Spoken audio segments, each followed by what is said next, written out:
अस्सलाम वालेकुम। लेटमी साहब की एक नई वीडियो के साथ हाज़िर हुआ हूँ। तो इस वीडियो में मैं आपको बताऊंगा कि माइक्रोसॉफ्ट एक्सेल में अपना ग्राफ कैसे बनाते हैं।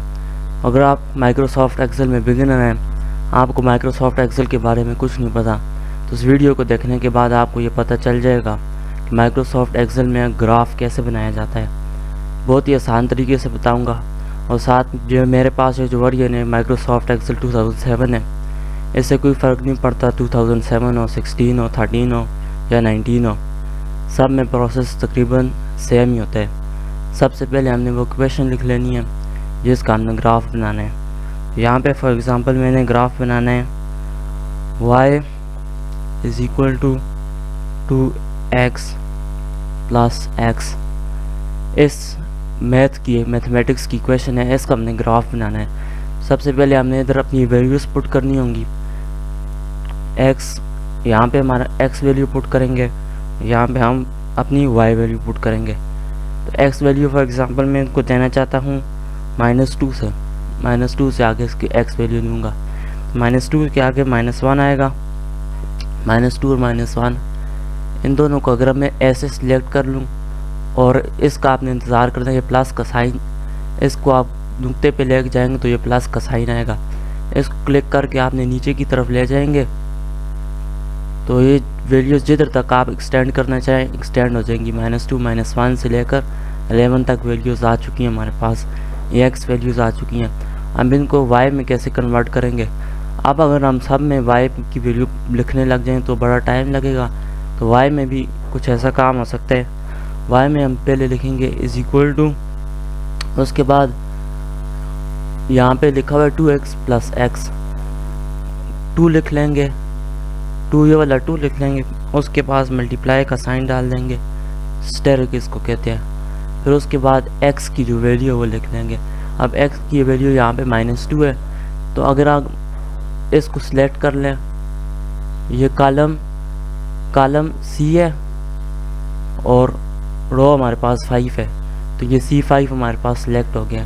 फिर उसके बाद दोबारा यहाँ क्लिक कर लेंगे, फिर प्लस का बटन दबा लेंगे, फिर दोबारा हमने कॉलम 5 को सिलेक्ट करना है क्योंकि दोबारा आगे x है, तो यहाँ पे दोबारा हम C5 लिख लेंगे।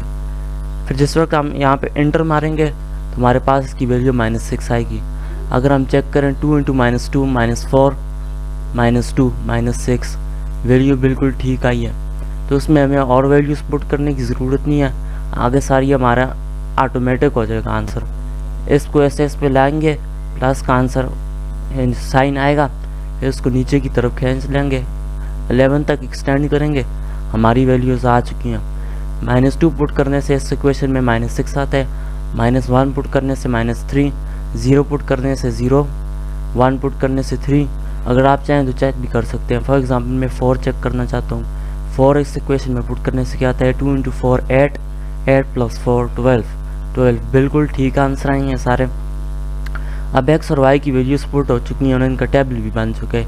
अब अगली चीज़ जो करनी है, हमने इनका ग्राफ बनाना है। ग्राफ बनाने के लिए इसको सिलेक्ट कर देंगे और उसके बाद पेज लेआउट पे आ जाएंगे, इंसर्ट पे आ जाएंगे, उसके बाद फिर स्कैटर पे आ जाएंगे और जिस तरह का ग्राफ आपको चाहिए उस तरह का ग्राफ आप ड्रा कर लें। पॉइंट्स वाला, सिर्फ पॉइंट्स वाला, पॉइंट्स और लाइन वाला, और ये लाइन वाला, जिस तरह का भी ग्राफ चाहिए आपको। मैं फॉर एग्जांपल ये वाला ग्राफ लेता हूँ। ये ग्राफ बन चुका है हमारे पास, इस तरह का ग्राफ बन चुका है। अब ग्राफ की लाइंस चेंज कर सकते हैं हम यहाँ से, और भी बहुत सारी ऑप्शंस हैं, इसमें से और भी हम सिलेक्ट कर सकते हैं।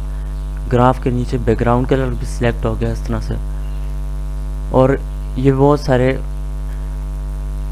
लेआउट्स हैं, इनमें से आप कोई भी सिलेक्ट कर सकते हैं जिसके मुताबिक आपको अपना ग्राफ रिप्रेजेंट करना हो, इस तरह।